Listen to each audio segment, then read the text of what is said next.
গাইবান্ধার সুন্দরগঞ্জে চম্পা আক্তার নামের এক মাদ্রাসা ছাত্রী আত্মহত্যা করেছে। মৃত্যুর আগে ওই ছাত্রের এ সংক্রান্ত একটি ভিডিও সামাজিক যোগাযোগ মাধ্যমে ছড়িয়ে পড়ে। নিহত ছাত্রী সর্বানন্দ ইউনিয়নের খাজেমন ইসলামিয়া দাখিল মাদ্রাসার নবম শ্রেণীর শিক্ষার্থী।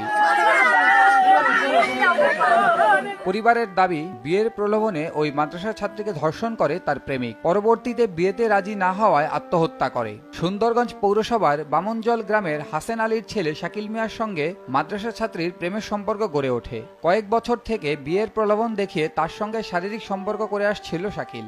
এক পর্যায়ে চম্পা বিয়ের জন্য শাকিলকে বললেও সে তা এড়িয়ে যায়। শাকিলে কইছে মোক বিয়ে করার কথা, তখন ওই কইছে যে হলো ওই তো বিয়ে করেন নাম। শাকিল বিয়েতে রাজি না হয়ে উল্টো চম্পাকে আত্মহত্যা করতে বলে। এর কিছুদিন পর শাকিলের আত্মীয় সর্বানন্দ গ্রামের সোনামিয়া চম্পাকে কীটনাশক এনে দেয়। এরপর গত 15 মে পরিবারের অজান্তে চম্পা ওই কীটনাশক পান করে অসুস্থ হয়ে পড়ে। পরে তাকে উদ্ধার করে রংপুর মেডিকেল কলেজ হাসপাতালে নেওয়া হয়। সেখানে দীর্ঘ 31 দিন মৃত্যুর সঙ্গে পাঞ্জা লড়ে সোমবার চিকিৎসাধীন অবস্থায় হাসপাতালে মারা যায় চম্পা। তুই বিষ খাস না কি খাস, তুই মর নি যা, তুই মরলেই মর কি, না মরলেই মর কি। চম্পার পরিবার জানায় তাদের সম্পর্কের বিষয়টি শাকিলের পরিবার জানতো এবং বিষয়টি মীমাংসার চেষ্টা করে। তবে চম্পাকে বাড়ির বউ করতে রাজি হয়নি শাকিলের পরিবার।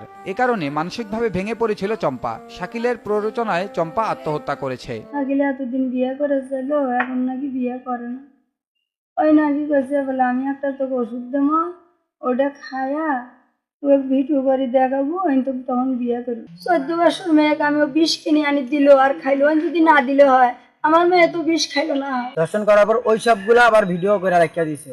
যদি তুই কেউ দ্বারে কস, যদি কেউ দ্বারে বলস, তাহলে এইগুলো আমি নেটে ছেড়া দিব, মানুষের দ্বারে কমো। আমার ছোট বোন এই শরমে লজ্জায় বিষ খাইছে। শোনা চেহারাটা এই চেহারার কাছে বিষ আনি চাইছে, এই বলে বিষ আনি দিছে, এই বিষ খাইছে। কীটনাশক সরবরাহকারী অভিযুক্ত সোনামিয়ার দাবি, চম্পা কেন বিষ খেয়েছে তা সে জানে না। ও যে বিষ খাইছে, কেন খাইছে, কি কারণে খাইছে, ওই মেয়েই ভালো জানে, আমি কিচ্ছু জানি না। এ বিষয়ে সুন্দরগঞ্জ থানার ওসি মোহাম্মদ আব্দুল হাকিম আজাদ বলেন, এই ঘটনায় আত্মহত্যার প্ররোচনায় একটি মামলা হয়েছে। অভিযুক্ত আসামিদের গ্রেফতারের চেষ্টা চলছে।